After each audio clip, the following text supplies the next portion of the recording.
Para a Juventude por Voz, e estamos aqui com a Secretária Nacional de Juventude do Brasil e presidenta da Organização Ibero-Americana de Juventude, Severine Marcina. Obrigado, Severine.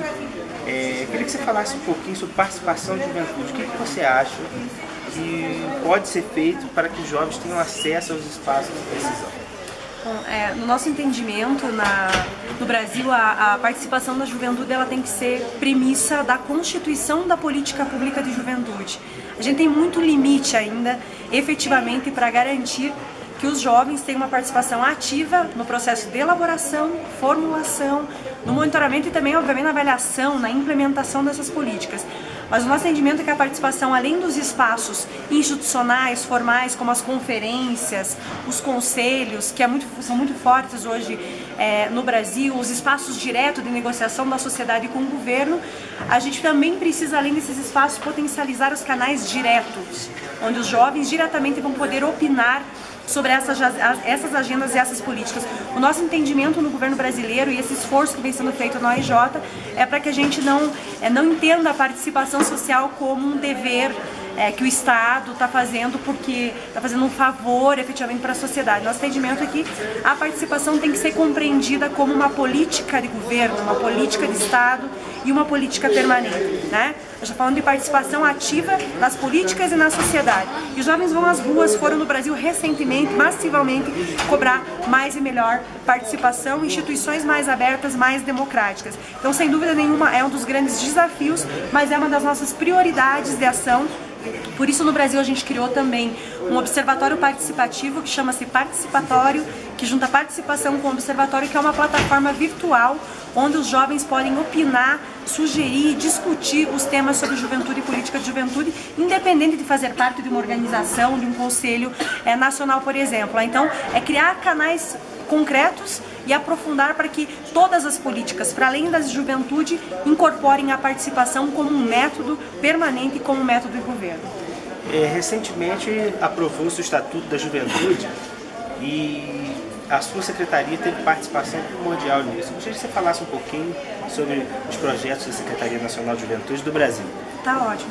Bom, no Brasil é recente, como a gente sempre fala, né? A Constituição da Política Nacional. Foi somente em 2005 que foi instituída a Secretaria Nacional de Juventude, o Conselho Nacional e o Projovem Urbano, que foi a abertura de uma série de programas voltados para a juventude dentro da agenda das políticas públicas no país.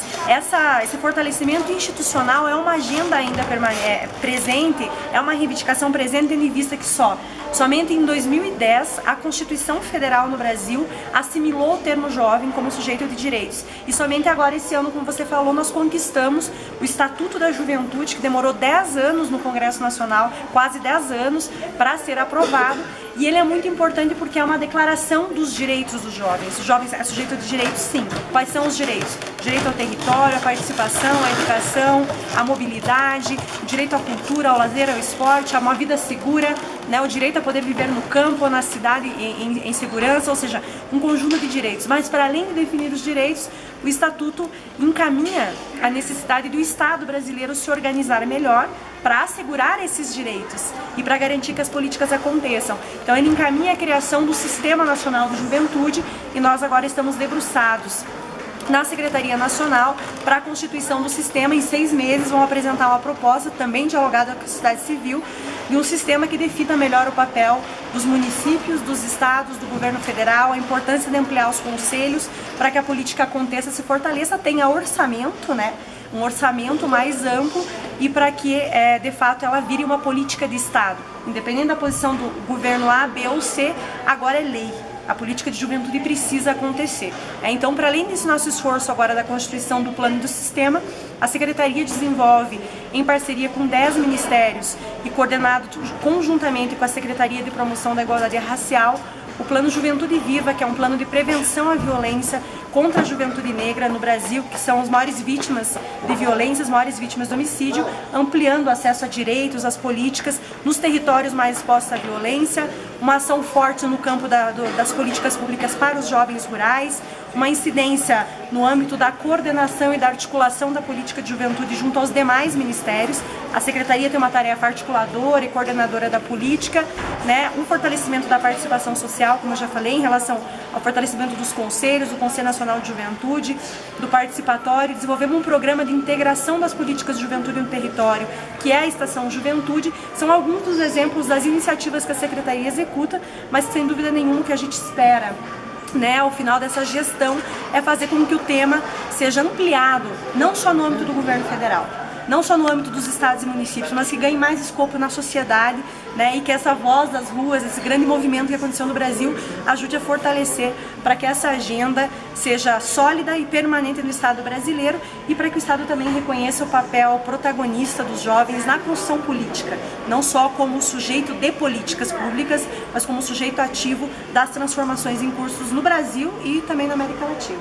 Virginia, gostaria que você deixasse uma mensagem para os jovens, né?